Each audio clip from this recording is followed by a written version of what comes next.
നമസ്കാരം, സെസ് ക്രിയേറ്റീവിലേക്ക് സ്വാഗതം. ഞാനിവിടെ ഒരു ഡോളായിട്ടാണ് വന്നിട്ടുള്ളത്.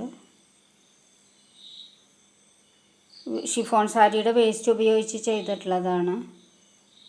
ബീക്ക് ചെയ്തിട്ടുള്ളത്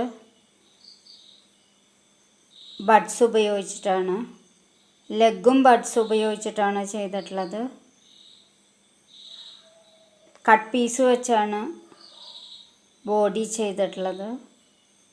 ഉള്ളിൽ ഷിഫോൺ സാരിയുടെ വേസ്റ്റാണ് നിറച്ചിട്ടുള്ളത്.